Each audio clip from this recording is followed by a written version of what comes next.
नमस्कार, मैं हूं आलोक और आप देख रहे हैं सत्य हिंदी का न्यूज बुलेटिन। नजर डालते हैं अब तक की खबरों पर। बीजेपी नेता अशोक चौहान ने कहा है कि महाराष्ट्र के मुख्यमंत्री एकनाथ शिंदे की अगुवाई में आगामी चुनाव और बदलापुर की घटना बहुत ही गंभीर है।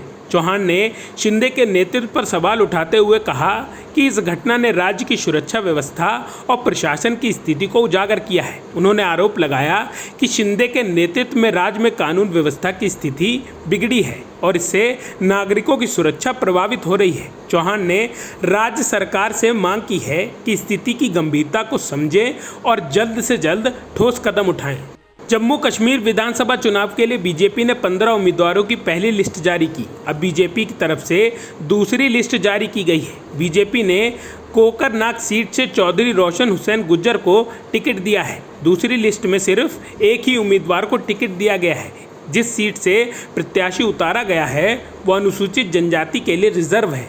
इस तरह अभी तक 16 उम्मीदवारों को नामों का ऐलान हो चुका है। जम्मू कश्मीर में टिकटों के बंटवारे को लेकर भारतीय जनता पार्टी में अंतर्कलह शुरू हो चुकी है। पार्टी द्वारा जारी पहली सूची में ग्रामीण जिला प्रधान ओमी खजूरिया को जम्मू नॉर्थ से उम्मीदवार न बनाए जाने के बाद से उनके समर्थकों ने पार्टी मुख्यालय में नारेबाजी की।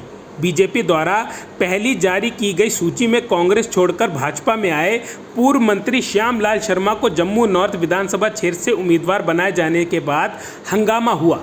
जम्मू में भाजपा कार्यालय में एकत्रित हुए दुखी पार्टी कार्यकर्ताओं ने कहा कि हम जब से मतदाता बने हैं तब से भाजपा के साथ हैं। वे उन कार्यकर्ताओं की अनदेखी क्यों कर रहे हैं जो भाजपा के साथ रहे हैं।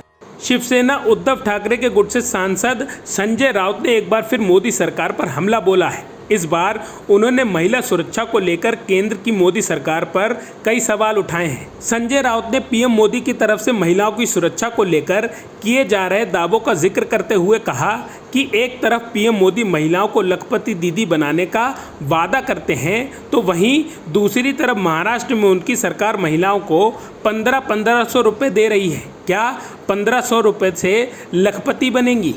बांग्लादेश के मुद्दे पर उत्तर प्रदेश के मुख्यमंत्री योगी आदित्यनाथ आक्रामक नजर आ रहे हैं। आगरा में वीर दुर्गादास राठौर की प्रतिमा का अनावरण करते हुए सीएम योगी ने कहा, राष्ट्र सर्वोपरि है, राष्ट्र से बढ़कर कुछ नहीं हो सकता, लेकिन यह तभी संभव होगा जब हम सब एक साथ रहेंगे। हम बटेंगे तो कटेंगे। मुख्यमंत्री ने कहा कि बांग्लादेश में देख रहे हो ना क्या हो रहा है, ऐसी गलती यहाँ नहीं होनी चाहिए। एक रहेंगे तो सुरक्षित रहेंगे। मुख्यमंत्री योगी आदित्यनाथ ने कहा कि हम भारत माता के इस महान सपूत की प्रतिमा का लोकार्पण एक कार्यक्रम के ऐसे समय पर कर रहे हैं जब काकोरी ट्रेन एक्शन की शताब्दी के कार्यक्रम चल रहे हैं। बांग्लादेश के मुद्दे पर सीएम योगी आदित्यनाथ के बयान पर एआईएमआईएम चीफ असदुद्दीन ओवैसी ने पलटवार किया है। उन्होंने सोमवार को हैदराबाद में कहा कि उन्हें कुर्सी जाने का डर है, इसलिए वे ऐसी बात कह रहे हैं। उनको डर सता रहा है कि बीजेपी उनको सीएम पद से हटा देगी, इसलिए वे बीजेपी का पैगाम दे रहे हैं कि वे बटेंगे तो कटेंगे। असम के मुख्यमंत्री और बीजेपी के झारखंड प्रभारी हेमंत बिस्वा शर्मा ने चंपई सोरेन के पार्टी में आने की अटकलों को लेकर बड़ा बयान दिया है। उन्होंने कहा कि मैं खुद चाहता हूं कि चंपई सोरेन बीजेपी में आए और ताकत दें। मेरी बात कभी कभी काल पर होती है, लेकिन मैं राजनीतिक बात नहीं करता हूं।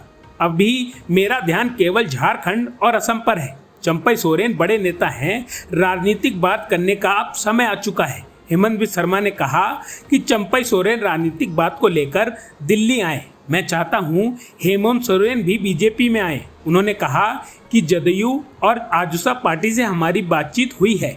एलजेपी से बात करने का काम केंद्रीय नेतृत्व का है। किसान आंदोलन पर कंगना रनौत का बयान पर बीजेपी ने असहमति जताई है। बीजेपी ने एक बयान जारी करते हुए कंगना को नसीहत दी है कि भविष्य में वो इस तरह का कोई बयान ना दे। बीजेपी केंद्रीय मीडिया विभाग ने सोमवार को एक प्रेस रिलीज जारी की, जिसमें कहा गया, भाजपा सांसद कंगना रनौत द्वारा किसान आंदोलन के प्रतिपेक्ष में दिया गया बयान पार्टी का मत नहीं है। भारतीय जनता पार्टी भी कंगना रनौत के बयान से असहमति व्यक्त करती है। पार्टी की ओर से पार्टी के नीतिगत विषयों पर बोलने के लिए कंगना रनौत को न तो अनुमति है और न ही बयान देने के लिए अधिकृत है। बसपा सुप्रीमो मायावती ने पहली बार उपचुनाव लड़ने का ऐलान किया और इसको लेकर पूरी प्लानिंग से काम चल रहा है। बसपा में कुछ फेरबदल भी किए गए हैं ताकि पूरी जीत का समीकरण बैठाया जा सके। बसपा ने अपने बड़े पदाधिकारी मुनकात अली को मेरठ मंडल प्रभार से हटा दिया है और कुछ नए सिपाहियों को जिम्मेदारी दी है। इससे साफ हो जाता है कि बदलाव कर यूपी उपचुनाव में बसपा पूरे दमखम और नई टीम के साथ मैदान में उतरने जा रही है। बता दें कि मोहित जाटव और जगरूप जाटव को मेरठ जिला प्रभारी बनाया गया है। केंद्रीय मंत्री और लोक जनशक्ति पार्टी के अध्यक्ष चिराग पासवान ने राष्ट्रव्यापी जाति जनगणना के विपक्ष के आह्वान का समर्थन किया है। चिराग ने कहा कि सरकारी योजनाओं को प्रभावी ढंग से लागू करने के लिए ये जरूरी है। इससे पहले चिराग लेटरल एंट्री के जरिए नौकरियों में सीधे भर्ती के मुखर विरोध कर चुके हैं। चिराग पासवान ने रविवार को रांची में एक संवाददाता सम्मेलन में कहा, मेरी पार्टी ने लगातार जाति जनगणना का समर्थन किया है। हमारा मानना है कि सरकार के लिए सटीक जाति का आंकड़ा होना आवश्यक है। राज्य और केंद्र दोनों स्तरों पर कई योजनाएं जातिगत विचारों को ध्यान में रखकर तैयार की गई हैं, जिनका लक्ष्य इन समूहों को मुख्य धारा में एकीकृत करना है।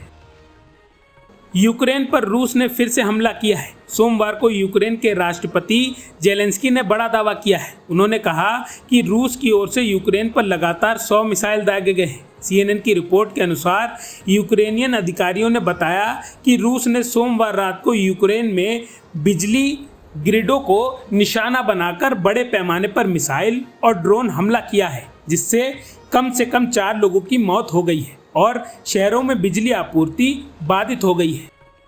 गुजरात में एक बार फिर बारिश का कहर बरप रहा है। मौसम विभाग ने अगले 2 दिन में भारी बारिश की भविष्यवाणी की है। पहले 2 दिनों से ही हो रही भारी बारिश के कारण गुजरात के कई इलाकों में बाढ़ आ गई है, जिससे सैकड़ों लोगों को सुरक्षित स्थानों पर जाना पड़ा है। नवसारी में भयंकर बाढ़ आने के कारण IMD ने 26 अगस्त के लिए रेड अलर्ट जारी किया है। गुजरात के मुख्यमंत्री भूपेंद्र पटेल ने अधिकारियों को निचले इलाकों से लोगों को निकालकर सुरक्षित स्थानों पर पहुंचाने का निर्देश दिया है।